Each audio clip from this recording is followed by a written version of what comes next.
Fomenko and the Dark Ages. I am reading this Fomenko book word for word because Brainiac writing, it's like Brainiac's writing stuff.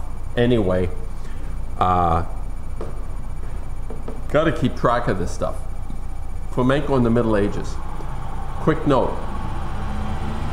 I had always considered and thought about this thing about here we come through a classical history. Classical history.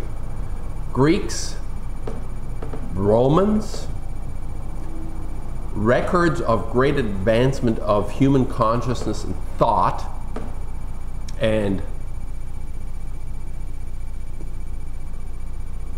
sculptures, beautiful sculptures. The Greeks, you know, these fantastic, you know, Olympian sculptures, you know, fantastic. 500 AD, everything stops, according to history, chronologies.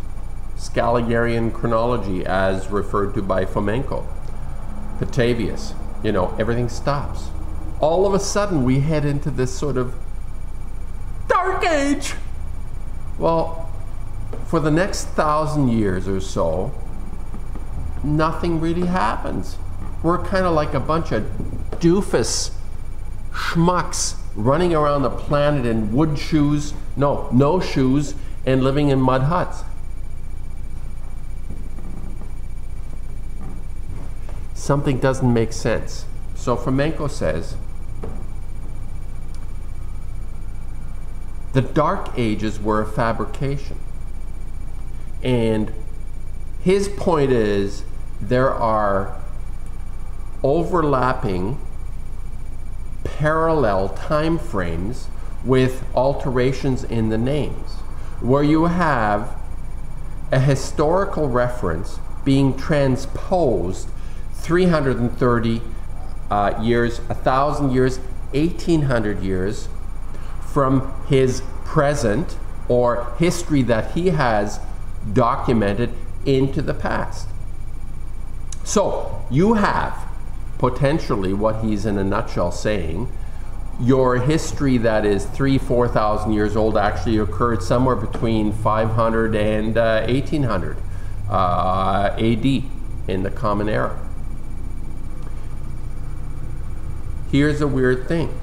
Why is the Dark Age important to those ancient, or rather to the chronologers who were creating this history? Well, you gotta leave a time period open where nothing happened.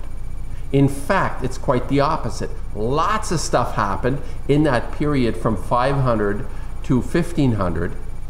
Lots of things were going on, but according to chronologers, Scalagari, nothing happened in that period of time. Well, a lot of things happened.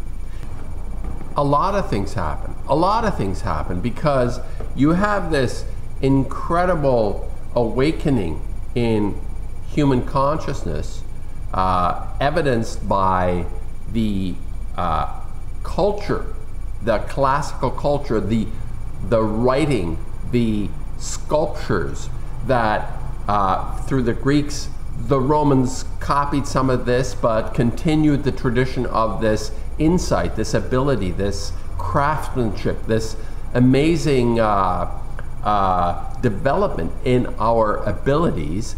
And then all of a sudden we're supposed to believe that, you know, 500, 600, 700 comes around and we turn into a bunch of nutbags, wingnuts. We're like useless.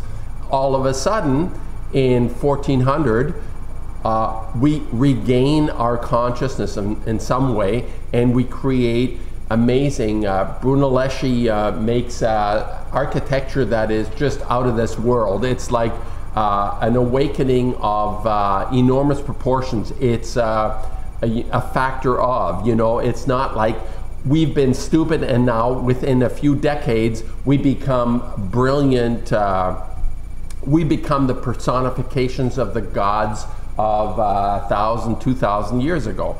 No, No. This is ridiculous. People, who the hell would believe anything like this? This culture that we are relying on to give us substance and rooting is not something that stopped just because somebody says it stopped. No, it continued. The history that we have been told is dark and non-existent, this gap, this is in fact full of stuff that happened. This is what Fomenko is saying. It was loaded, it was packed with stuff. And then of course, you know what? What happens is you tread on the religious types who are actually very tied into the idea that there was nothing.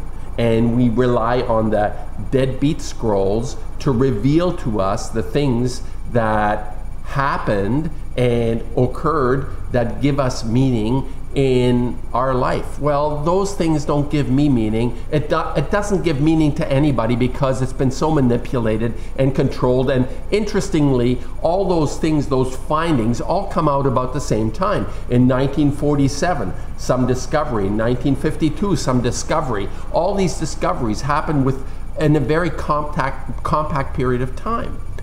Sort of like within like 30, 40 years of each other, everything all of a sudden becomes released into the public domain. These discoveries, the Nag Hammadi, the Qumran, there was another series of discoveries in 47, I forget what they're called. They have a weird sort of Russian pronunciation name, but anyway, it's all controlled. It's a release control thing that is going on to make us feel like we're just a bunch of wingnuts, you know, we're living on the planet. No, we have established our worth through a very concise and precise history that is a lot closer to where we are. We are actually running. We are actually very fast in our development. We're not 2,000 years, we're like 300, 400, 500 years tops in terms of our development. This is moving forward. I love this Fomenko guy. He is confirming so many suspicions I've always had. He is actually unraveling this. And I may in fact go into more detail as I get through this chronology. It's fabulous. It's lovely.